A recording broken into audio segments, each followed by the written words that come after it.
About that. All right, we are ready to get going here.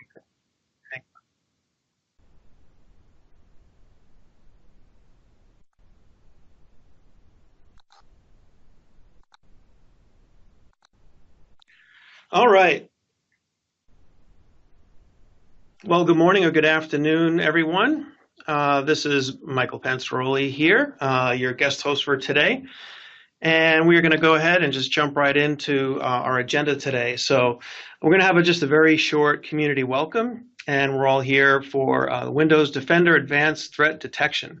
And we have Andrea Fisher with us, and she is a threat management global black belt. She works here at Microsoft, and hopefully we'll have a little bit of time for some Q&A. And just a quick note about our communities before we get started on our content. So we've consolidated, and we have all of these communities available for our U.S. partners, and this is the Modern Workplace Call. And so what we've done is that we've consolidated particularly those Yammer communities, and we've organized our resources, meaning our partner calls and our blog, under that Modern Workplace banner. So Office 365 and Voice, Windows and Devices, which is our call for today, and Enterprise Mobility and Security are under that Modern Workplace banner. And so when you're looking for those resources, you can find them. And you see our vanity URLs here. And the Hot Sheet News is really your place for all upcoming training events, for all the different workloads that we have. And then our Modern Workplace Technical Yammer community, you can get that by AKMS/MW Partner Community. And so we've consolidated those into that. It was formerly the Office 365 and Voice, and now we're hosting all three of those communities in one spot. You can get to our list of calls for all those workloads under Modern Workplace at aka.ms/US Modern Workplace Call. And then the top level place where you can find some blogs and other announcements and things of interest for partners at aka.ms/US blog. All right, again, thank you so much for your time today. And Andrea, welcome. Thanks for joining us today. We really appreciate your support of the partner community. Oh, no, thank you so much for having me. As Michael said, this is Andrea Fisher. I am a threat management global black belt here at Microsoft, and I am in sunny Tampa, Florida. I hope you guys are having half as good a weather as we are today. No. Oh, it's honestly so beautiful here today. One of the reasons I live in Florida. But anyway, not to rub it in, but I've been at Microsoft for about 5.5 years and in IT since 1999. So just wanted to sort of give you an idea of where I'm coming from. And today we are going to talk about Windows Defender Advanced Threat Protection, which is a new tool in the Microsoft Security Suite. I get really excited when I talk about it, so I want you guys to hold me accountable. I'm going to share my desktop, and I'm having some wonky things going on with PowerPoint, so I'm not actually presenting this as a slideshow, so don't tell me I'm not presenting it as a slideshow. I know. But I'm going to ask you guys to hold me accountable to these 6 things. So at the end of this session, I want you guys to understand what is Windows Defender ATP, what can you protect with it, how do you make it work, how do you use it as a standalone tool, how do you use it combined with some of the other Microsoft security products, and what we're going to be seeing in the future. Okay? So we're going to start with what is Defender ATP. I'm going to show you guys a little, let's see, one of my many windows. Is it here? We are going to go to the Defender ATP console, the Windows Defender Security Center here.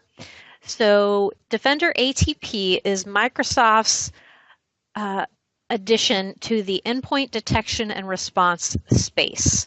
So Carbon Black is a competitor, Cybereason, CrowdStrike, right? So these are what we call the post-breach tools, right? There's all of the many things that we have out there, whether that's antivirus and anti-malware, whether that's firewalls, whether that's email hygiene solutions, right? That are all meant to be the guard at the door, keeping bad things out.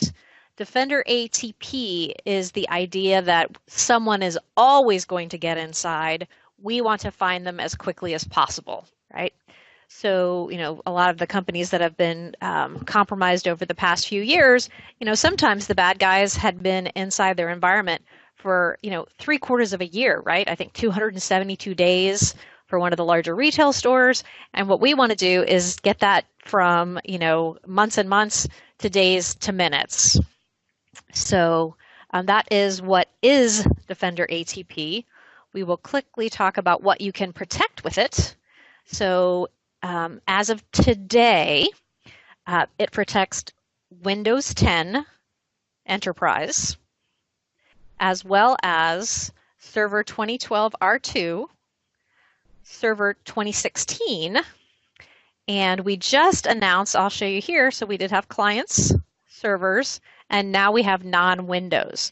So we just announced some partnerships with Ziften and Bitdefender, where we're going to be protecting Mac as well as Linux, and we've even partnered with a group who is going to be helping us with Android and some mobile devices as well. Now, so that is what we can protect with it. Then we'll talk about how do we make it work. So with Windows 10, it's already built into the operating system. So there is no need to deploy any agents out to the desktops, but what you do have to do is what we call onboard a client. Many ways to onboard that client. You can do it. Did someone say something? Okay. You can use group policy. You can use ConfigMan, also known as SCCM. If you have a mobile device management solution, or if you're using Intune, you can onboard the machines that way. We also have some onboarding scripts for non-persistent VDI. That's a new feature. And for the other solutions, so today, to onboard 2012 server or 2016 server, as well as the Linux or Mac, we do have agents that will have to be rolled out. When it comes to server, we're going to be changing that, and the next version of Server 2016 will have it built into the operating system the way we do with Windows 10. But for Linux and Mac, obviously, we're going to have to put some agents on there to get it to talk back to our system. So let's go back and remind me. That was my first two, right? So how do you protect? What is it? How do you protect? What can you protect with it? And how do you make it work? Okay, so let's talk. Andrea? Yes, sir? This is Michael. Can we just take a pause here? I'm noticing a couple of folks are having trouble with audio. Yeah. And so they can see the stream fine, but not sure what's happening. Can anybody out there maybe just use your message window if you can hear the presentation? This way I can direct those that cannot to maybe restart the browser window. So just looking for a little confirmation that somebody out there can hear. Oh, okay, great. Thank you so much. All right, so some folks can hear the stream fine, so I'm not sure. I do see there are a couple of you. All right, thank you very much. Everybody's saying that's fine. So for those of you who cannot, can you please just try to close your browser window and enter the presentation, and if that doesn't work, I can try to reset you individually, okay? All right, thanks, Andrea. Sorry for the interruption. Go ahead. Nope, sorry about that, because that was a lot of info we just covered pretty quickly, so I'm sorry that they couldn't hear, but we can, I guess they can always watch the video portion, right? But let's go back. Yes. Hey, this is Ross. I can't see Ross. the video. How are you? Good, what's going Thanks on? for having us. Absolutely. I can't see the video. Is anybody else having problems with video? Okay, I'll just drop and come back. Okay. Sorry, Ross. Thanks. So let's go back into the dashboard.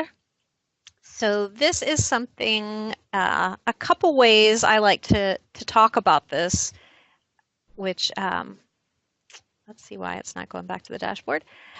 I like to go through this as if we are a member of the security team and that we have gotten a notification that will say something bad has happened, right? So we come into the console And I should say there are a couple different ways you could be getting alerts. So we have the ability here to send email alerts directly from the tool. So you could come in here and you could say, I'm going to send high alerts to Jeff, medium alerts go to Michael, the low alerts go to Travis, or we also have integration with a SIM. So if anyone has ArcSight or Splunk, we can automatically send the information to those. And for many people, they use the SIM as the kickoff point for, we'll call it your ticketing system. We also have a generic API. So if you're using a different SIM or even a different ticketing system, but let's just imagine for our intents and purposes that we have received an email or a ticket telling us that we've received something bad has happened, right? Oops, did we go too far? Come on back. There we go. So we come into the console here. You can see the active alerts on the left-hand side. Over on the right at the top, you can see the machines at risk. The users at risk are here. These are all our troublemakers, right? You can see machines with different kind of active malware alerts. So ransomware, credential theft, exploit. We could click into each of these to get more information. Daily machines reporting. But for us, right, we just received an alert that Contoso Jonathan W.'s machine has one red alert, right, a high severity. So let's pop into here and let's take a look. So we can click right in here. This is going to take us to the machine view. And I'm going to flip back between two consoles for us. One of this is, I'm in the demo environment here, which we only have a read-only view. But I'm going to pop over to the GBB window as well, just to show you some of the different features. So, and one of my compatriots, Jeff Chin, has joined. Jeff, jump in here if there's anything color commentary you want to make, or even just anything. So here we're looking at Jonathan's machine. We can see these are all the alerts related to this machine. So we've got 6 alerts. The way I like to think about this, so below this blue line, everything down here are all of the events we are capturing, right? So this is, I won't necessarily say it's noise, but right, we're collecting registry create events, process create events, ETW forward events, right? So we are collecting a ton of data. But we're using machine learning, we're using artificial intelligence, and we're actually using some physical hunters that sit out in Redmond who are looking through the anonymized data to come up with these alerts, right? We want you to have things that are actually actionable, right? We don't want you getting an alert unless it is a true alert, right? So we can see here a known vulnerable driver was loaded. We can see abnormal code execution, process privilege escalation, right? So we can go through here. I always like to start at the bottom. We look at a known vulnerable driver was loaded. And I don't know if you guys can notice the subtlety, but that went from white to blue. So once I've clicked on this row, everything below the blue line now directly relates to that alert. So these events are all of the things we added up together to make us create this alert. So we can see a known vulnerable driver was loaded. We can see that the OS kernel loaded the module capcom.sys. I don't know if you guys, we have old Street Fighter game players here, but capcom.sys was the old maker of Street Fighter. But this is what we call the process tree here. And we can dig in.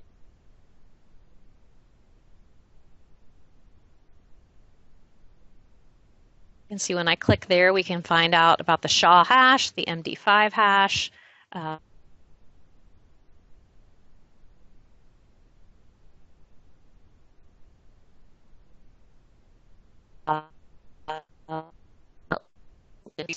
Let's pop over to here. So sometimes what you might want to do, the very first thing, hang on a second. Let's go to the machine. It says my computer is running slowly and it's affecting your audio. Yeah, we just had a couple of, just getting a couple of dropouts, but you're still there. All right, this was working perfectly fine 2 minutes ago.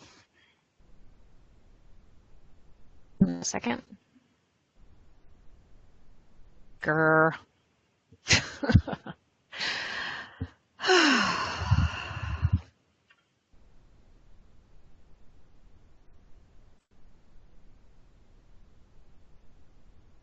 Sorry guys, let's try this one more time. This was working nicely a moment ago.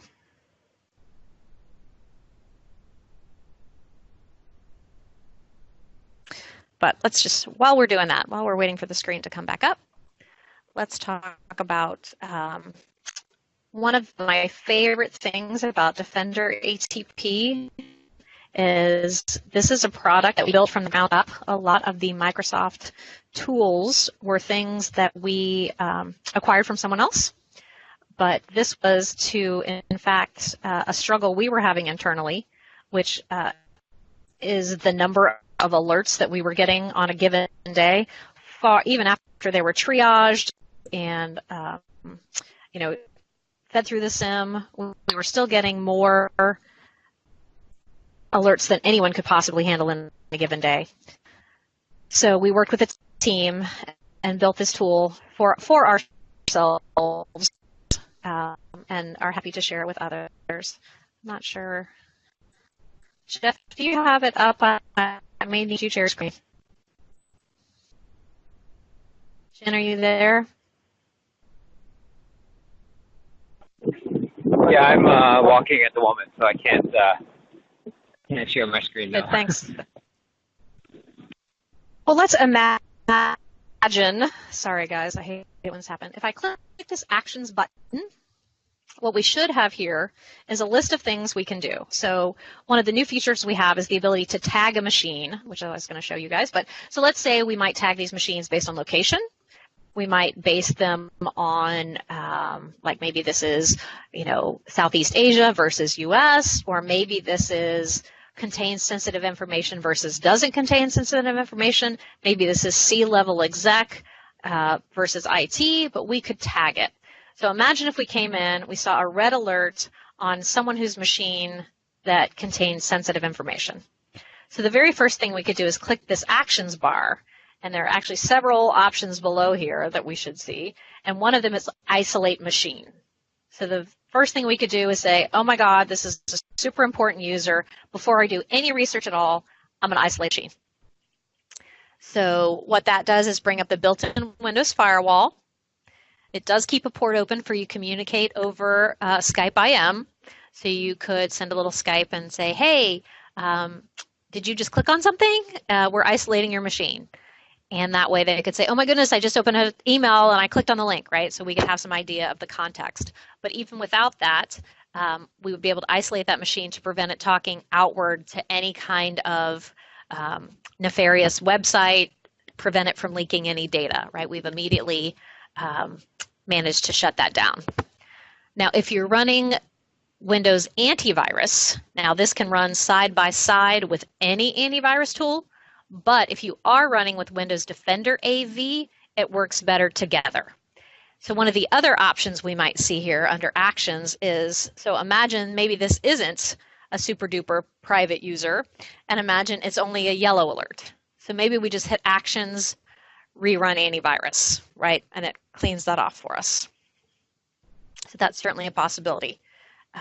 We can also create an investigation package. Maybe the people who are using this console are not the people who are doing the forensics investigation. So you can take all of this information here that we're seeing, you can zip that up into a package and send that off to another team so they could be doing the forensics while this machine is isolated, right? Lots of choices for what you do here. But let's talk about how this tool can work together with Office Advanced Threat Protection as well as Advanced Threat Analytics. So we're going to see here that process privilege escalation happened, right? We can see that Word, the access token was modified. So let's take a quick peek here. We're going to click, and I don't know if you guys can see that tiny gray circle next to the key, but we'll click there.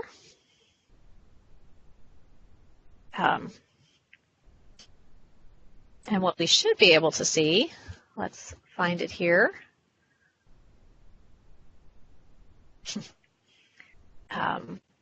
we can see this is what we call the alert process tree, right? So we can see exactly what happened. So Word, the access token was modified. Here we can see Word was running under a medium integrity level, but it's promoted itself to system. It's also added itself quite a few privileges that it didn't have before. It now has audit privilege, debug privilege, the ability to personate another user, right? Not usually things that Word does. We can see that after doing so, Word opened up a specific document. We can get some information on that doc. We can see the path to that doc, the SHA hashing as well.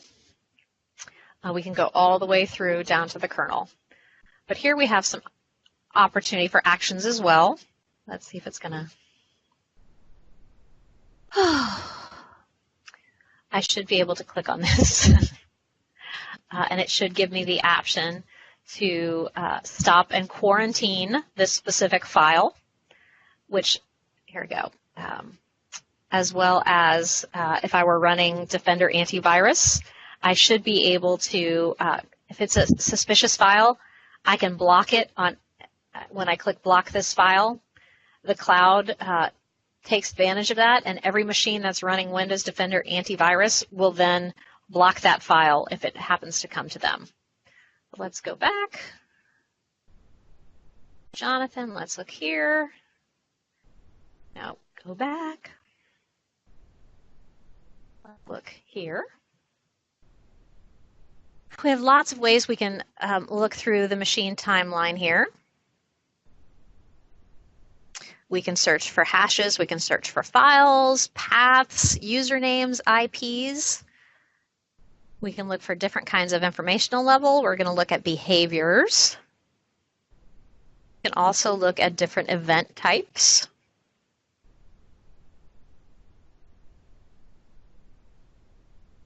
We can see we could look at alerts. We could look at Defender AV alerts, firewall events, smart screen events. These are some of the new features of Windows 10 here, right? Application Guard, Device Guard, Exploit Guard. We have looked just for process events, right? So just showing you, very easy to use tool. But what we're going to do here is we can come in and we can see Outlook saved an attachment to disk. There's more details on this email in Office 365. So let's go take a peek over there.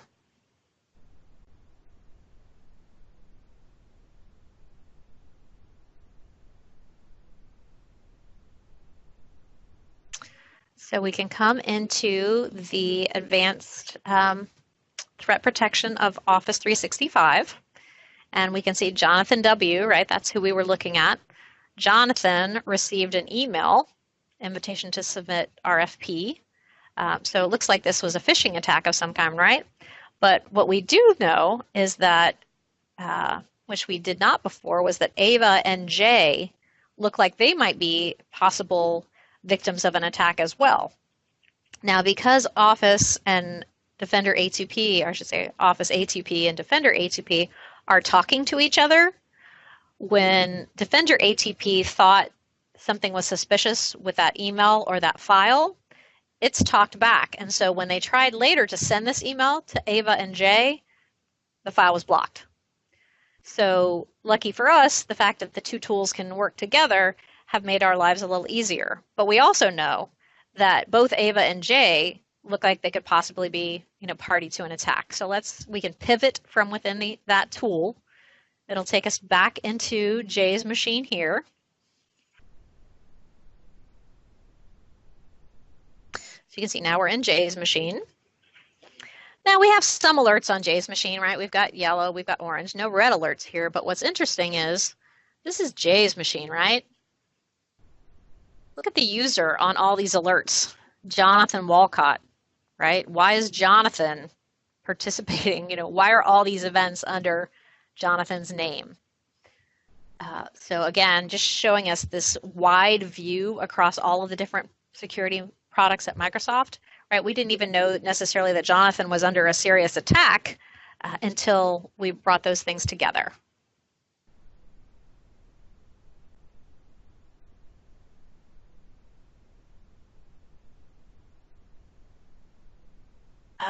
So This brings us into the user view. So this is a user view of Defender ATP.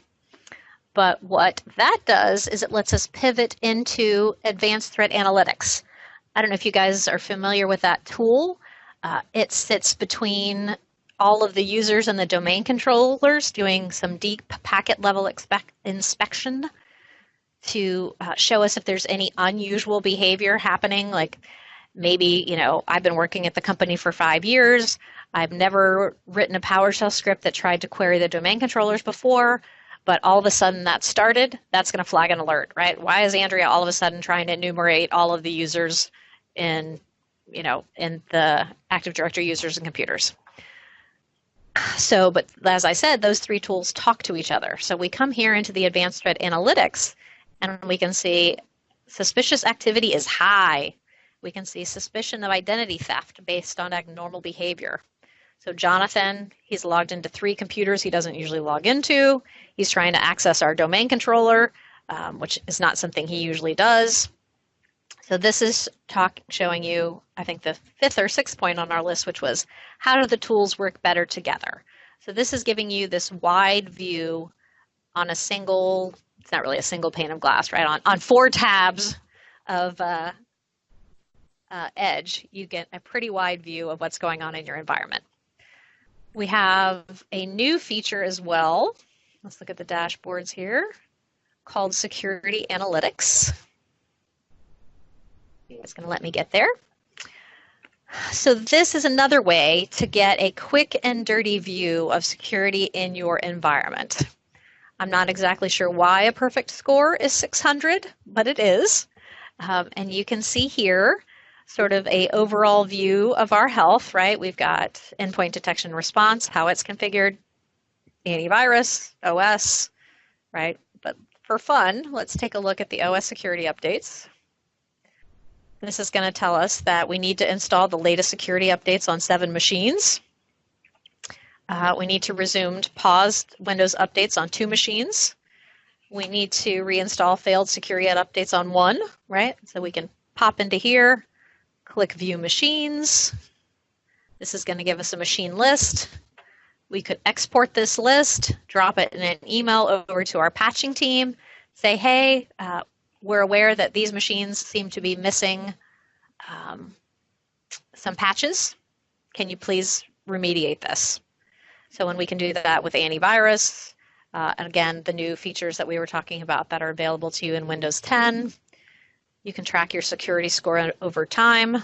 Looks like we're not doing so great here all of a sudden. We pretty much zipped down to 560. But again, this is one of the new features. One of my new favorite features is because I am a lover of reports. I don't know how you guys are, but we have integration now with Power BI. The tool itself, I think, is great for doing the kinds of forensic research we needed to do.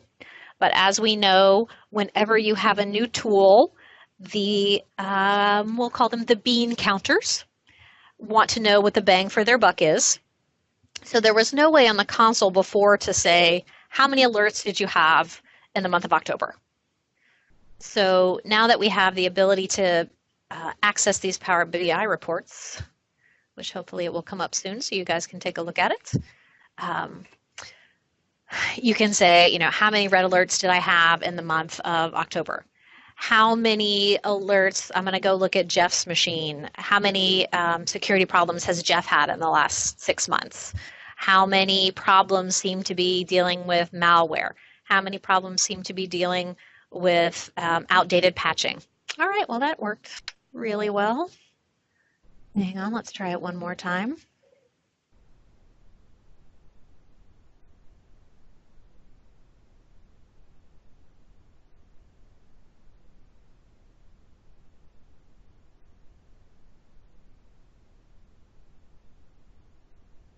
There we go.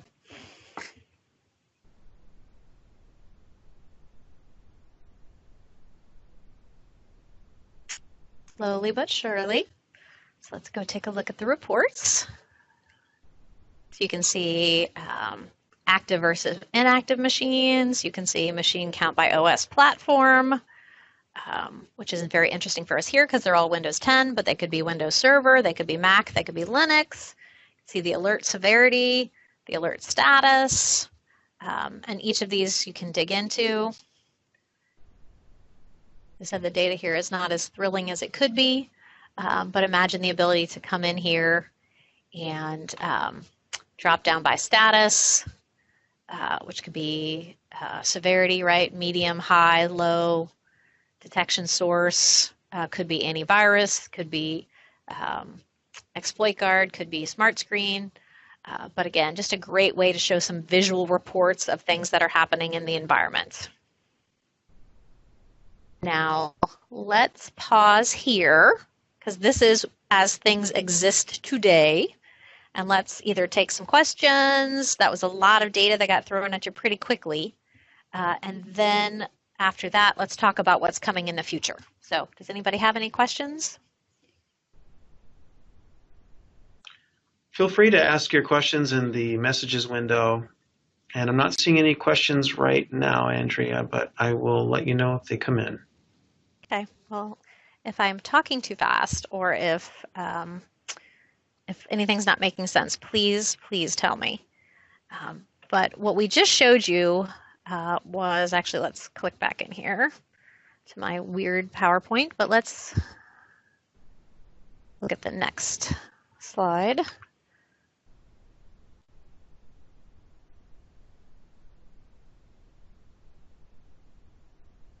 So this is helping the customer solve challenges, right? So when we have been doing research, not just us, but all across the security globe, right? We see 88% of organizations are receiving more than 500 alerts a day that are severe or critical.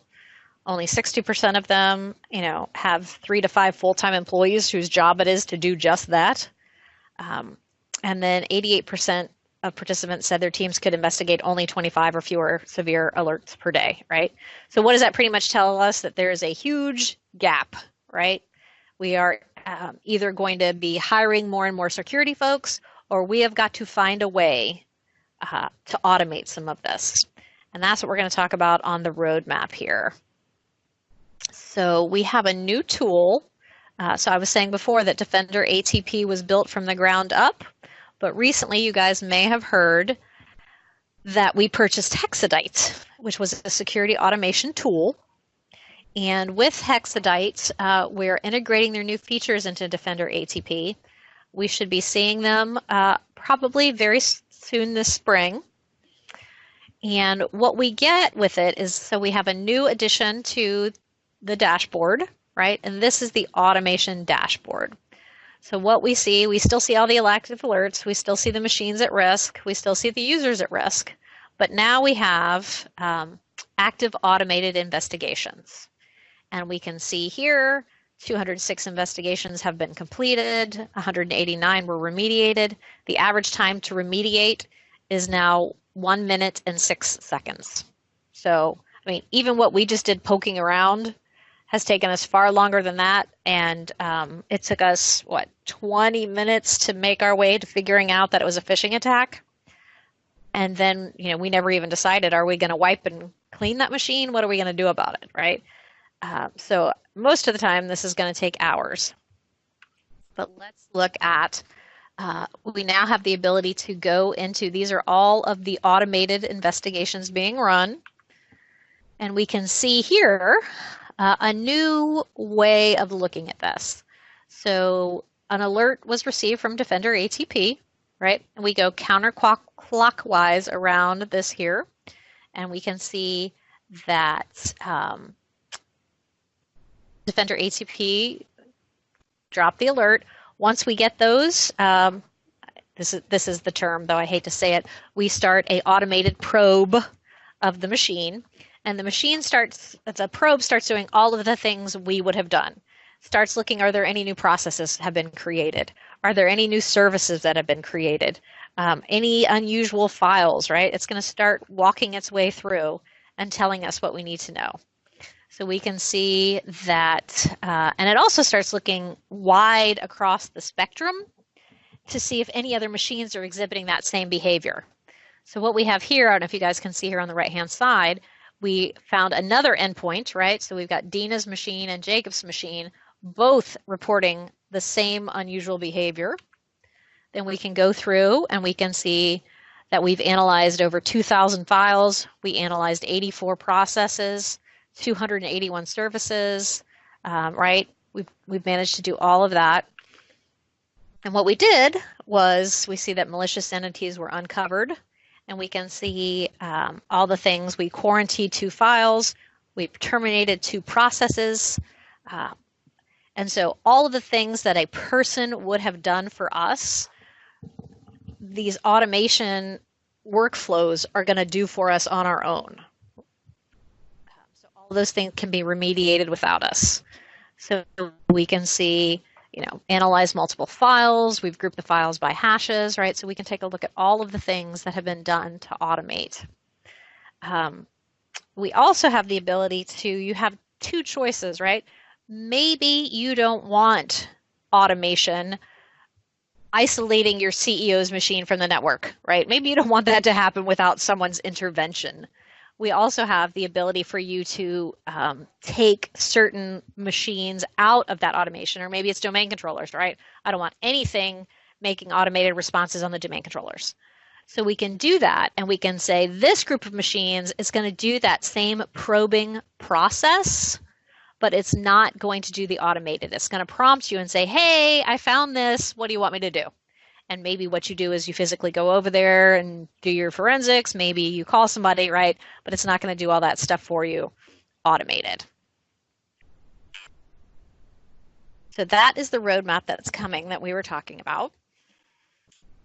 To me, that's probably one of the most exciting things that we're seeing. Because just think about the freedom you're going to have. Like we said, first, there aren't even enough talented security people out there for us. Even if, every kid that was in college today is studying computer security, we're going to be behind for, the next 10 years. So to find a way to let your teams, focus on the things that are really important and let this handle the day-to-day stuff is really the case. I think, to let us all have some breathing room, right? But that is really the dog and pony show. That is the screenshot of what I was talking about earlier, right? The ability to isolate a machine, to run an antivirus scan, to initiate an investigation. Great stuff, Andrea. I do have a couple of questions that have come in. Would it be a good time to take them now? Yep, let's do it. Yeah, so sorry, this is maybe a little licensing question. Maybe you can answer this one. Maybe this is easy. Question is this all Windows 10 Enterprise, or will it be available for Windows 10 Pro or Business? Well, it can physically work in Pro and Business. To purchase, so you purchase this separately. This is what we call the Windows E5 SKU. To purchase Windows E5, you must own Windows E3, right, which is Windows Enterprise. So if you wanted to install this on a Pro machine, it would work, but to license it properly, you would have had to buy Windows Enterprise. So why would you run Pro if you'd already bought Enterprise is really the way I look at it. But you totally could, as long as you run it on Pro or Business, if you paid all the correct licensing fees. Did that make things 10 times more confusing? It sounded good to me. Rusty, let me know if that didn't answer your question, but thank you for that. And then one other one came in. Does ATP scan email? So Defender ATP is working in conjunction with Office 365 ATP. So Office 365 ATP is what would scan the email. And those two would talk to each other in the background. So by itself, it does not scan emails. It would tell you if, let's say the email dropped something on disk, it would notice that behavior, but it doesn't know, what's in your email. Great. And while we're on the topic of integration points, will there be any integration points with the new Azure ATP? Absolutely. That is, as soon as we go GA with Azure ATP, this will also be working with Azure ATP. Okay, and yes, that answer on the licensing question was good, and thank you for that. Okay, that's all the questions that we have queued up for now. Was there any other content that you wanted to share? No, I think let's go back and make sure. Like I said, I always want to make sure I said what I was going to talk about was what I was going to talk about. So did we talk about? So I think we hit all of those. I will say too, and everyone here is NDA. Can I say something? Not technically, NDA? no. Not technically. Nope, okay. We can't guarantee that. All right. Never mind then. Sorry. Let's just say, so with a lot of the different SKUs, the way you look at them, like, if you look at Office E5, it has 5 or 6 different products in there. Windows E5 has one, right? Which is what you just saw, Defender ATP. But we keep adding more features into that. So it won't ever have multiple products, but we keep wrapping more into that. So in the spring, we have a lot of things planned around firewall, around antivirus. So definitely keep your eyes on it. I think there's going to be some great announcements coming, again, to help you with that easy way to look across the wide environment at your security posture. Let's just say that. All right. And then one other question. Does this scan the web browser activity on all browsers, Chrome, Firefox, etc.? So what this does is look at, so Defender Smart Screen is the tool that does that. And Smart Screen, which is built into Windows Enterprise, allows you to do that across Chrome, across all of the different tools. And we are pulling those Smart Screen alerts from the machines into the console to correlate them with other events. All right, thank you. And then do we have any information, when is Azure ATP to be released? Can you tell us more about this? The rumor I have heard, and I will say, and not even an internal Microsoft rumor, but a rumor from the technology press, is April. I find them usually to be fairly accurate, so I would bet late spring. All right, you heard it here. Also, does this feed into OMS? So when, I want to say in the spring version, they're going to have the two tools talking together for Windows Server events only.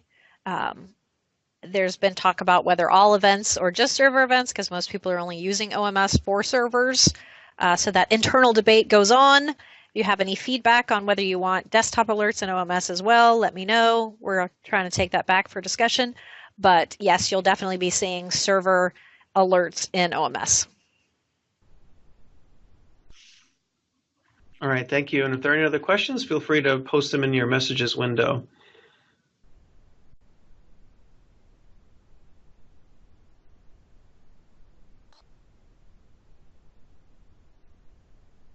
Well, I don't see any other questions. Should we go ahead and wrap up, Andrea? Anything else to close with? No, thank you all for coming. Please holler, reach out if you have any questions. Very passionate about our new threat protection tools, so love to talk to you all. Great. Well, we want to thank you, Andrea, for your commitment to the partner community. Really appreciate it. A lot of great information today. I'm starting to see some positive feedback from our call in our messages window. So again, thank you for your time, and thank you everybody for joining, and thank you for your time as well. And we look forward to seeing you on next month's call. All right, take care. Thanks.